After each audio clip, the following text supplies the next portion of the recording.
Pera na po ang dating Setyembre na dagdag, ngayon pa lang aabot sa bulsa ninyo. Kung pensioner kayo ng SSS o may kapamilya na umaasa sa pensyon, itong video na ito ay para sa inyo, kaya huwag munang lisanin ang video na ito dahil malalaman ninyo kung tama ba ang dagdag na natanggap ninyo, kailan eksaktong dadating ang inyong pension hike, at paano ninyo makukumpirma kung kasama kayo sa unang grupo o sa susunod na batch. Bago tayo magsimula, kung makakatulong sa inyo ang impormasyong ito, paki-like na lang muna ang video at mag-subscribe kayo sa channel na ito dahil regular kaming gumagawa ng mga video tungkol sa pinakabagong balita ng SSS, pension at mga benefits na dapat ninyong malaman bilang Pilipino. Ngayon, balikan natin ang kwento mula sa simula. Maraming pensioner sa Pilipinas na umaasa lamang sa kanilang buwanang pensyon mula sa SSS para sa pagkain, gamot at araw-araw na gastusin. Para sa marami sa kanila, kahit konting dagdag sa pensyon ay malaking tulong, lalo na ngayong tumataas ang presyo ng bilihin at gasolina dahil sa mga problema sa Middle East na nakaapekto sa buong daigdig. Kaya noong nakaraang buwan, may mabuting balita na dumating mula sa Social Security System. Inanunsyo ng SSS na isinusulong nila ang pagbigay ng pangalawang bahagi ng kanilang pension reform program na dati ay nakatakda sa Setyembre. Pero dahil sa pangkasalukuyang sitwasyon ng ekonomiya, pinabilis nila ito at ipinatupad noong unang araw ng Hunyo 2026. Ito ay malaking hakbang dahil ito ang unang pagkakataon sa kasaysayan ng SSS na may multi-year pension increase. Ibig sabihin, hindi lang isang pagkakataon ang dagdag, kundi taon-taon ito mangyayari mula 2025 hanggang 2027. Ngayon, baka magtanong kayo, magkano ba talaga ang dagdag na ito? Para sa mga retirement at disability pensioner, may 10% dagdag sa kanilang buwan ng pensyon. Para naman sa mga death at survivor pensioner, may 5% dagdag. Halimbawa, kung ikaw ay tumatanggap ng 3,000 piso kada buwan bilang pensyon, ang dagdag mo ay 307 piso at 50 sentimo. Kaya mula 3,000, ikaw ay tumatanggap na ng 3,307 piso. At dahil ito ay multi-year program, sa susunod na taon, 2027, lalo pang tataas ang inyong pensyon, aabot ng halos 473 piso ang kabuuang dagdag mula sa orihinal na halaga. Para sa mga survivor pensioner, ang kabuuang paglago ng kanilang pensyon sa loob ng 3 taon ay aabot ng halos 16%.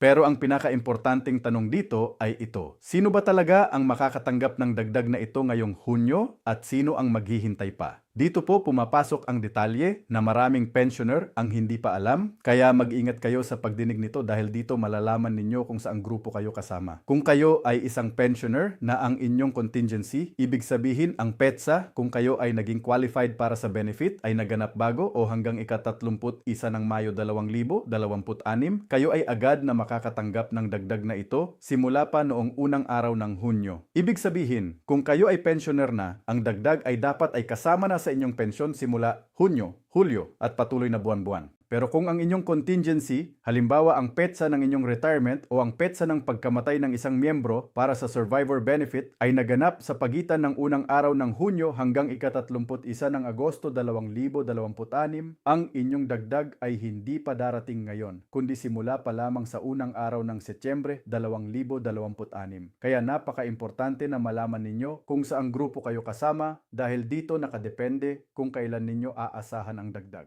Marami ang nalilito dito dahil iniisip nila na lahat ng pensioner ay sabay-sabay natatanggap ng dagdag, pero hindi pala ganun ang sistema. Ang SSS ay maingat na nagplano ng pag-roll out nito para masiguro na maayos ang pagbigay ng pondo dahil ang kabuuang halagang ilalabas nila para sa programang ito mula Hunyo hanggang Agosto ay nasa halagang 6 na bilyong piso. At ito ay direktang makakaapekto sa 4,100,000 pensioner sa buong bansa. Isipin ninyo, 6 na bilyong piso na ipapamahagi sa milyon-milyong Pilipino sa loob ng 3 buwan lamang dahil lamang sa desisyon ng SSS na isulong ang implementasyon nito. Ngayon, bakit nga ba kailangang isulong pa ang pagbigay nito kung dati ay Setyembre pa naman ang plano? Ayon mismo sa SSS, ang dahilan ay ang pagtaas ng presyo ng langis at bilihin sa buong daigdig, dulot ng tensyon at sigalot na nagaganap sa Middle East. Ang mga problema sa rehiyong ito ay nakakaapekto sa supply ng langis sa buong mundo. At dahil ito sa pagtaas ng presyo ng gasolina, tumataas din ang presyo ng halos lahat ng produkto, mula sa pagkain hanggang transportasyon. Dahil dito, nagdesisyon ang gobyerno sa direksyon mismo ni Pangulong Ferdinand Marcos Jr. at sa pamumuno ni Finance Secretary Frederick Go bilang chairperson ng Social Security Commission.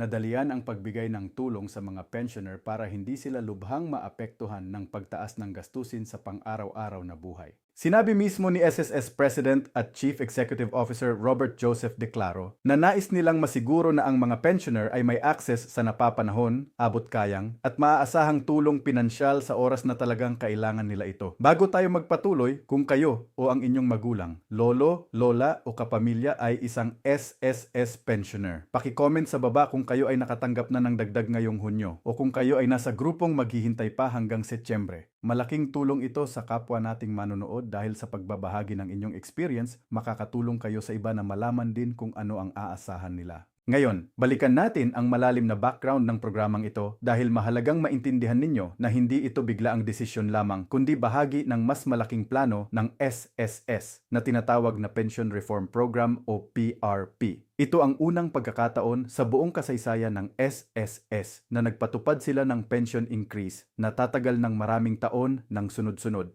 Bago ito, ang mga dagdag sa pensyon ay madalang lamang mangyari. At kapag may dagdag man, isang pagkakataon lang ito at hindi inaasahan na may susunod pa kaagad. Pero ngayon, sa ilalim ng PRP, alam na ng mga pensioner na taon-taon sa Setyembre may dagdag na darating simula 2025 hanggang 2027. Ano ang dahilan kung bakit kaya ng SSS gawin ito? Ayon sa mga opisyal ng SSS, dahil ito sa matagumpay na pinansyal na performance ng kumpanya. Noong Pebrero 2026, inanunsyo ni Finance Secretary Frederick Go na ang SSS ay nakatala ng 142 bilyong piso na net income para sa fiscal year 2025. Dahil dito, ang SSS ay itinuturing na ngayon bilang ang pinakakumikitang government-owned and controlled corporation sa buong Pilipinas. Sinabi pa ni Secretary Go, at babanggitin ko ito sa Tagalog dahil ito mismo ang kanyang sinabi, na dahil sa magandang performance ng SSS, sigurado na ang retirement pension ng mga miyembro at sigurado rin ang kanilang kinabukasan. Sa madaling salita, ang mensahe ng SSS sa mga Pilipino ay ito: maaari kayong magtiwala sa SSS dahil ang pondo ninyo ay ligtas, maayos na pinamamahalaan at handa na ibalik sa inyo kapag panahon na. Bukod pa rito, ang SSS ay nakapasok na rin sa marka ng higit 1 trilyong piso sa kanilang reserve fund na isang makasaysayang milestone para sa institusyon. Ibig sabihin, hindi lang sapat ang pondo para sa kasalukuyang mga benepisyo, kundi may sapat pang reserba para sa mga susunod na henerasyon ng mga Pilipinong manggagawa. At ang pinakamagandang balita dito, kasabay ng pagdagdag sa pensyon, ay walang dagdag na kontribusyon na ipapataw sa mga kasalukuyang miyembro. Ibig sabihin, ang mga nagtatrabahong Pilipino na nagbabayad ng kanilang SSS contribution ay hindi babayad ng mas mataas na halaga kahit na ang mga pensioner ay tumatanggap ng mas malaking benepisyo. Ngayon, bukod sa pension increase, ang SSS ay naglulunsad din ng bagong programa na partikular para sa mga pensioner na tinatawag na Micro Pension Loan Program. Sa ilalim nito, ang mga kwalipikadong pensioner ay maaaring humiram ng halagang 1,000 hanggang 20,000 piso na may mas mababang interest rate at mas maikling termino ng pagbabayad kumpara sa ordinaryong mga loan sa mga private lender. Layunin nito na bigyan ng agarang access sa pondo ang mga senior citizen sa oras ng emergency habang pinoprotektahan sila mula sa mga loan shark o iligal na nagpapautang na sumasamantala sa mga matatanda. Plano ng SSS na ang target loan portfolio para sa programang ito ay aabot ng 40 bilyong piso sa loob ng susunod na 2 taon na isang malaking hakbang para sa financial inclusion ng mga senior citizen sa bansa. Ngayon, mahalagang itanong, ano ang dapat ninyong gawin bilang pensioner para masiguro na nakukuha ninyo ang tamang benepisyo? Una, hindi kailangan ng anumang bagong application o requirement para makatanggap ng dagdag na ito. Automatiko itong ipapakita sa inyong buwanang payout, kaya kung kayo ay kwalipikado, hindi kayo kailangang pumunta sa SSS branch o magsumite ng anumang papeles. Ikalawa, suriin ninyo ang inyong pension slip o ang inyong bank account kung saan dumarating ang inyong pension at ihambing ito sa dating halaga na inyong tinatanggap. Kung kayo ay retirement or disability pensioner at ang inyong dating pension ay halimbawa 5,000 piso, dapat ay tumaas ito ng halos 500 piso. Kung kayo ay survivor pensioner, dapat ay tumaas ito ng halos kalahati ng porsyentong iyon.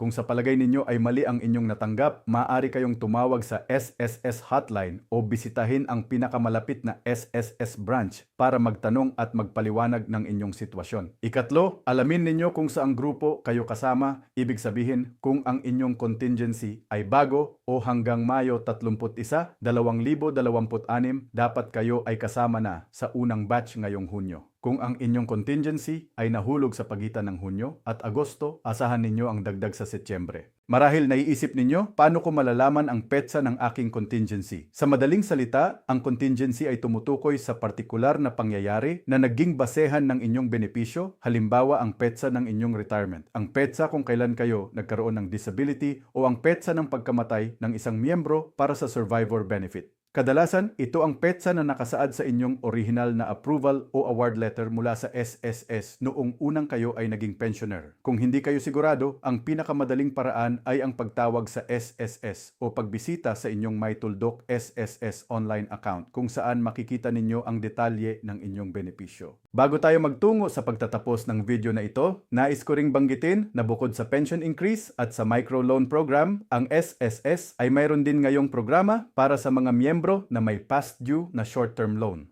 Sa ilalim ng Consolidation of Past Due Short-Term Member Loans with Condonation of Penalty Program, ang mga penalty sa hindi nabayarang loan ay maaaring ma-waive ng buo basta't ang principal at interest ay mabayaran. Maaari ring pumili ang mga miyembro ng one-time settlement o installment na umaabot ng hanggang 60 buwan na may minimum na 10% down payment. Ang application para dito ay madaling gawin online sa pamamagitan ng My SSS portal, kaya hindi na kailangan pang pumunta sa branch.